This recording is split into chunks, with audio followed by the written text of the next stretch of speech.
नमस्कार।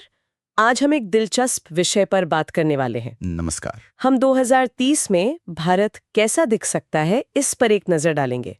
और हमारी ये चर्चा आधारित है स्रोत भारत 2030 एक नया कल पर। हाँ, बिल्कुल। कोशिश रहेगी कि इस स्रोत से जो मुख्य बातें निकलती हैं, जैसे तकनीक, अर्थव्यवस्था, नौकरियां, हमारी रोजमर्रा की जिंदगी, ये सब कैसे बदल सकते हैं, इस पर बात करें। बिल्कुल। एक खाका खींचने की कोशिश करेंगे जो स्रोत हमें दिखाता है। हाँ, ये भविष्य की बस एक झलक है, जाहिर है।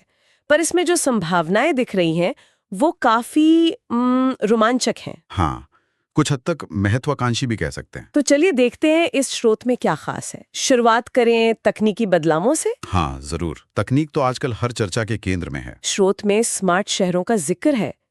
सोचिए जरा, साफ सुथरी ऊर्जा, ट्रैफिक जैम कम, हर कोने में वाईफाई और सरकारी काम मतलब बस फोन पर। सुनने में तो बहुत अच्छा लगता है। जिंदगी तेज पर शायद आसान भी। हाँ, कहा तो यही जा रहा है। और ये सिर्फ बड़े शहरों की बात नहीं है। डिजिटल इंडिया का जो सपना है, उसे गांव-गांव तक ले जाने की बात है। जैसे कि यूपीआई पेमेंट्स। बिल्कुल। यूपीआई तो खैर पहले ही काफी फैल चुका है, पर ऑनलाइन बैंकिंग और खासकर डिजिटल हेल्थ सर्विसेज लंबी लाइनों की जगह शायद ऐप्स ही ले लेंगी पूरी तरह। हाँ, और यहाँ स्रोत एक दिलचस्प बात कहता है।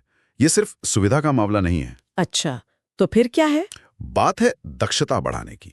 मतलब काम ज्यादा तेजी से और बेहतर तरीके से हों और सेवाएं सच में हर किसी तक पहुंचे। हाँ, ये जरूरी है। तो ये जो डिजिटल इंफ्रास्ट्रक्चर है ना, इसे पूरे देश के काम करने के तरीके में एक बुनियादी बदलाव लाने वाले कदम की तरह देखा जा रहा है। सिर्फ शहरी चमक दमक नहीं। समझ गई। अच्छा, अब अर्थव्यवस्था पर आते हैं। स्रोत तो यहाँ बहुत, आप कह रहे थे, महत्वाकांक्षी, वही तस्वीर पेश करता है। हाँ, बिल्कुल। दुनिया की टॉप 3 अर्थव्यवस्थाओं में भारत का शामिल होना। ये तो बहुत बड़ी बात है। हाँ, और इसके पीछे वजहें भी गिनाई गई हैं, जैसे मेक इन इंडिया पे जोर, स्टार्टअप्स का बढ़ता कल्चर और निर्यात में वृद्धि। और नौकरियों का क्या? आजकल ये सवाल तो सबके मन में रहता है। हाँ, नौकरियों की बात भी है। स्रोत इशारा करता है कि कुछ नए सेक्टर्स बहुत तेजी से बढ़ेंगे। जैसे रोबोटिक्स, आर्टिफिशियल इंटेलिजेंस यानी एआई, अंतरिक्ष तकनीक, ग्रीन एनर्जी, इनमें लाखों नए मौके बन सकते हैं। और जो पुराने स्थापित क्षेत्र हैं, जैसे आईटी और फाइनेंस, वो भी बढ़ेंगे।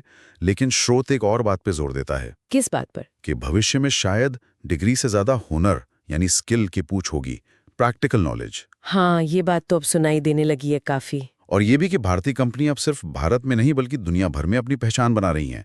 ये भी हमारी आर्थिक तरक्की को रफ्तार देगा।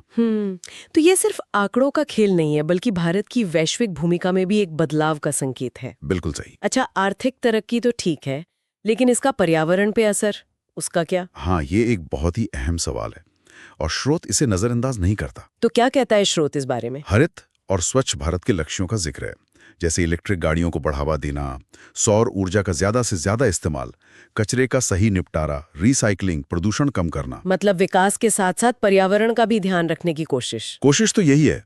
और साथ ही इसरो की बात भी है, हमारी स्पेस एजेंसी। हाँ, इसरो तो कमाल कर रहा है। बिल्कुल।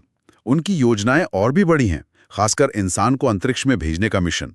अगर ये कामयाब होता है तो भारत कुछ गिने चुने देशों की लीग में शामिल हो जाएगा। जैसे अमेरिका, रूस, चीन। हाँ, बिल्कुल। लेकिन स्रोत इस बात को साफ करता है कि ये जो विकास और पर्यावरण के बीच संतुलन साधने की बात है ना, हाँ।